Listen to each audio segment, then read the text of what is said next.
సరే ప్రస్తుతం అయితే మన ఉష్ణోగ్రతలు భారీగా పెరిగిపోతున్నాయి. 50 డిగ్రీల సెల్సియస్ వరకు కూడా మనం చూస్తున్నాం. ఇలాగే ఉంటే భవిష్యత్తులో ఇంకా ఉష్ణోగ్రతలు పెరిగే అవకాశం ఉంది. అసలు బయటకు వెళ్ళే పరిస్థితులు కూడా మనకి కనిపించట్లేదు. ఇదే విధంగా ఉంటే పిల్లలు, పెద్దల పరిస్థితి ఏ విధంగా ఉంటుంది? ఎస్ అండి. ఇప్పుడు 2026లో ఈ మార్చిలో మొదలైన అత్యధిక ఉష్ణోగ్రతలు ఏప్రిల్ అంతటా, మేలో అయితే 50 డిగ్రీల సెంటీగ్రేడ్. అసలు బయటికి రావడానికి ఇబ్బంది. వృద్ధులు, పిల్లలు వాళ్ళ బాధలు మనం చెప్పలేం. ఈవెన్ ఇళ్లల్లో కూడా వడగాల్పుల పరిస్థితి. పల్లెటూరులో అయితే కరెంటు కొరత కూడా భయానకమైన పరిస్థితి. ఈ భయానకమైన పరిస్థితి చూస్తే భవిష్యత్తు ఏంటి అనే ఒక క్వశ్చన్ ప్రతి వాళ్ళకి ఉదయిస్తుందండి.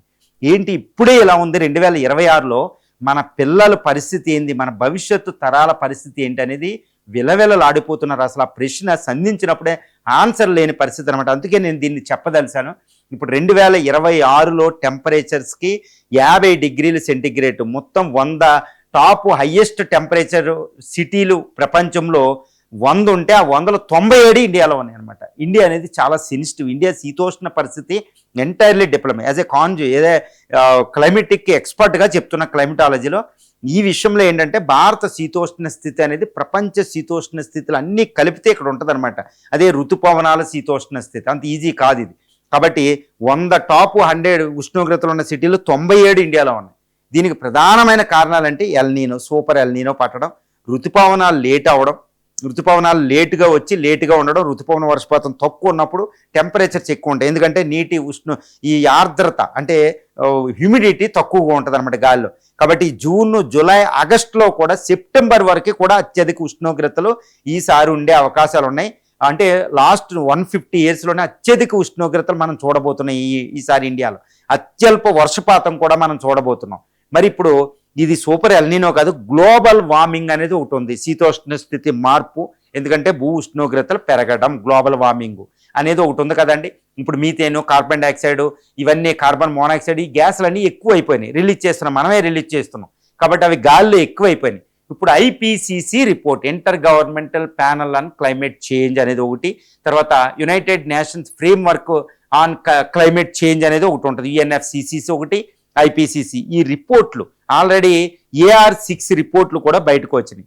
ఇప్పుడు ఇదే విధంగా కార్బన్ ఎమిషన్స్ బయటికి రిలీజ్ చేస్తే, ఏది భూ ఉష్ణోగ్రతలను పెంచే గ్యాస్లను ఇంకా రిలీజ్ చేస్తే 2050 నాటికి ఇంకొక 1.5 డిగ్రీ సెంటీగ్రేడ్ పెరుగుతుంది. అది యావరేజ్ మాత్రమే అని చెప్పింది. అంటే ఏంటి, ఇదే విధంగా వెళ్తే 2050 నాటికి, అంటే మన భవిష్యత్ తరాలన్నమాట. ఇప్పుడున్న 50 డిగ్రీలు ఆల్మోస్ట్ వచ్చేసింది. ఇప్పుడు అక్కడ తూర్పుగోదావరి చూసినా, ఇటు ఆదిలాబాద్ డిస్టిక్ చూసినా, అక్రాస్ ది ఇప్పుడు Rajasthan desert, Himachal Pradesh, Calcutta, even Varanasi, across the country చూసినా 48, 47 యావరేజ్ కనపడుతుంది అనమాట.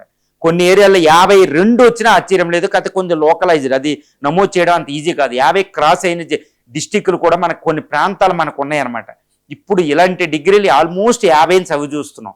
మరి 2050 నాటికి మన పిల్లలు ఎలా ఉంటారు? 2030, 50, 40, 45, 50 అంటే ఒకటే చెప్తున్నాను అంటే ప్రస్తుతం ఇలాగే అన్అబేటెడ్గా గ్లోబల్ ఎమిషన్స్ కంటిన్యూ అయ్యే అవకాశాలు ఉన్నాయి. ట్రంప్ బయట ఉన్నాడు కాబట్టి ఇలా జరిగితే 2050 నాటికి 55 డిగ్రీల నుంచి 60 డిగ్రీల ఉష్ణోగ్రతలు నమోదయ్యే అవకాశం ఉంది.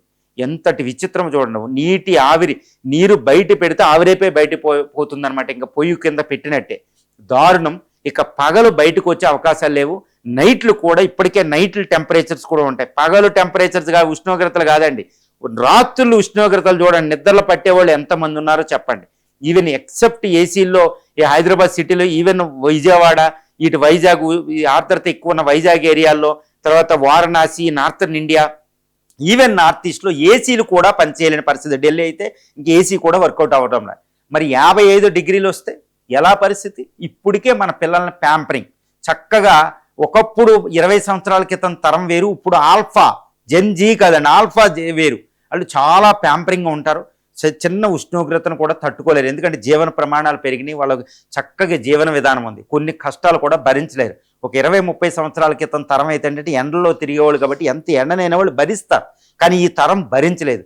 మరి వీళ్ళకి 55 డిగ్రీల సెంటీగ్రేడ్ వస్తే, ఈ ఫ్యాన్లో ఎయిర్ కూలర్ పనిచేయకుండా ఏసీలు కూడా పనిచేయని పరిస్థితి వస్తే మరి వాళ్ళ పరిస్థితి ఏందండి?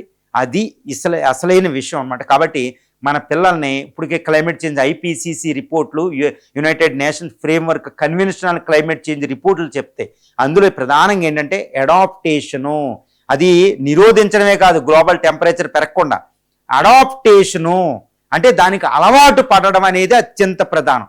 మనం అలవాటు పడే లోపే ప్రకృతిలో పెద్ద పెద్ద మార్పులు వచ్చేస్తున్నాయి అనమాట. ఇప్పుడు అత్యంత ప్రధానం ఈ సమ్మర్లో మనం దాన్ని అనుభవిస్తున్నాం. ఈవెన్ పాత తరాలు కూడా తట్టుకోలేకపోతున్నాయి, వృద్ధులు కూడా. అరే వాళ్ళు ఆ టైంలో కంటే అతి దారుణంగా ఉన్నాయి కాబట్టి. మరి ఇప్పుడు వచ్చే పిల్లల పరిస్థితి ఏందండి? మన పిల్లలు ఎలా భరించగలరు? కాబట్టి ఈ యూనియన్ ఇప్పుడు పెద్ద పెద్ద క్లైమేటిక్ రిపోర్ట్లు చెప్తున్నాయి, అడాప్టేషన్ వాళ్ళకి అలవాటు చేయండి, మన ప్రకృతికి అలవాటు చేయండి, జంతువులకు అలవాటు చేయండి, మన వ్యవస్థకు అలవాటు చేయండి, ఎకానమీకి అలవాటు చేయండి, పిల్లలకు అలవాటు చేయండి. ముఖ్యంగా అంటే కొంచెం ఎండలు భరించే విధంగా చేయండి. పోనీ నేను అన్నట్టు 55 పెళ్ళప్పున మనం ఇప్పుడు జరుగుతున్న ఎమిషన్స్ అయినా తప్పనిసరిగా ఉష్ణోగ్రతలు పెరుగుతాయండి, తగ్గే ప్రసక్తి ఎవరికీ లేదు ఇక్కడ. కాబట్టి వాళ్ళకి అలవాటు చేయండి. అంటే టెంపరేచర్ తట్టుకునే విధంగా అప్పుడప్పుడు ఫ్యాన్లు లేకుండా ఒక నైట్లు పడుకునే విధంగా, ఏసీలే కాకుండా అప్పుడప్పుడు ఫ్యాన్ కింద పడుకునేటట్టు, ఎయిర్ కూలర్ కింద పడుకునేటట్టు, ఎయిర్ కూలర్ ఫ్యాన్ కింద, అసలు ఫ్యాన్లు లేకుండా లిఫ్ట్లు ఎక్కడం, పవర్ లేనప్పుడు కాస్త ఉండడం, ఎక్కువ వాటర్ తాగడం, ఈ యొక్క టెంపరేచర్ పెరిగినప్పుడు దానికి అనుకూలంగా జీవన విధానం, ఫుడ్, ఆహారపు అలవాట్లు ఉండడం, తర్వాత కొంచెం తట్టుకునే విధంగా అప్పుడప్పుడు మార్నింగ్ ఈవినింగ్ ఎండల్లోకి పంపడం, టెంపరేచర్కి అలవాటు పడడం అనేది పిల్లలకి అత్యవసరం. మన పిల్లలకి మనం చేస్తున్న అతిపెద్ద ద్రోహం ఏంటంటే ఎయిర్ కూలర్లో పడుకోబెట్టి ఎండ చూపు చూడకుండా పెంచడం అనేది అత్యంత ప్రమాదం. ఎందుకంటే భవిష్యత్తు ఇప్పుడు కాదు, మనం తర్వాత మన పిల్లల భవిష్యత్తు ఉండాలండి. కాబట్టి దానికి అనుకూలంగా వాళ్ళ కష్టాలు అలవాటు చేయండి. నేను అందుకే చెప్తున్నా, రామాయణాలు మహాభారతాలు బోధించాలని చెప్తారండి. చూడండి, సీత జనకుడు దగ్గర నుంచి అద్భుతమైన సుఖాల తర్వాత దశరథుడి దగ్గరకు వచ్చి అయోధ్యలో కూడా అద్భుతమైన సుఖాలు అన్నమాట. తర్వాత ఆవిడ వెంటనే ఎక్కడికి వెళ్ళవలసి వచ్చింది? అడవులోకి వెళ్ళవలసి వచ్చింది. ఒక రాజకన్య అడవులోకి వెళ్ళవలసి వచ్చింది. 14 సంవత్సరాలు. ఓకే, రాముడు ఉన్నాడు అక్కడ, లక్ష్మణుడు, రాముడు మధ్యలో చక్కగా సీత మొత్తం సెక్యూరిటీ, ఫుడ్ అంతా తెచ్చిపెట్టేవారు, చక్కగా ఉండి సీత పెట్టేది, అయిపోయింది. ఇక్కడతో అవ్వలేదు. మళ్ళీ తర్వాత సీతాదేవి మళ్ళా వెళ్ళవలసి వచ్చింది అడవులోకి. అప్పుడు ఎవరో తెలుసండి? రామ లక్ష్మణులు లేరు, ఒంటరిగా వెళ్ళవలసి వచ్చింది. నాట్ టు రిటర్న్ అంటారు. మళ్ళీ తిరిగి 14 సంవత్సరాల తర్వాత తిరిగి వస్తాయి. 14 సంవత్సరాలు ఎప్పుడవుతాయో లెక్క పెట్టుకునేవారు. తర్వాత వెళ్ళింది తిరిగి రావడానికి కాదండి, ప్రెగ్నెంట్గా. మరి ఎలా తట్టుకుందంటే జనకుడు అంట ఆవిడ ఏ విధంగానైనా జీవించే విధంగా ఆవిడకి అలవాటు చేశాడు కాబట్టి. చూసారు రామాయణం ఎంత బోధిస్తుందో. అందుకనే రాముడితో అంటాడన్నమాట జనకుడు, అరే నేను సీతను ప్రెగ్నెంట్గా ఒంటరిగా వదిలేశాను, ఇంక అయిపోయింది, ఒంటరిగా ఉంది సీత అంటాడు. అప్పుడు జనకుడు అంటాడనమాట, she alone but not hopeless. ఒక అద్భుతమైన పదం ఉంటుందన్నమాట రామాయణంలో. ఇప్పుడు అదే మనకు పిల్లలకు బోధించాలి మనం. సీత ఏంటంటే ఒంటరిదే, కానీ హోప్లెస్గా ఉండదు, ఆశావాహ దృక్పథంతో ఉంటుంది, పాజిటివ్గా ఉంటుంది, దేన్నైనా తట్టుకుంటుంది కదండి. సీతాదేవి చూసారా, మళ్ళీ 2 పిల్లల్ని తీసుకొచ్చి రాముడికి వారసుడిగా అందిస్తుంది. మరి మన పిల్లలు అన్ని కష్టాలకి తట్టుకునే విధంగా ఆడపిల్లల్ని వీళ్ళని పోషించాలి. ఇప్పుడు ఈ క్లైమేట్ చేంజ్ అనేది అత్యంత ప్రధానం. వాటర్లు ఉంటాయి, అపార్ట్మెంట్లో టెంపరేచర్స్ పెరిగిపోయినాయి, స్కూళ్ళకి వెళ్ళలేరు, డిజిటల్ స్క్రీన్ దగ్గర ఉండలేరు. వీటన్నిటికీ అడాప్టేషన్ అనేది ఇంపార్టెంట్.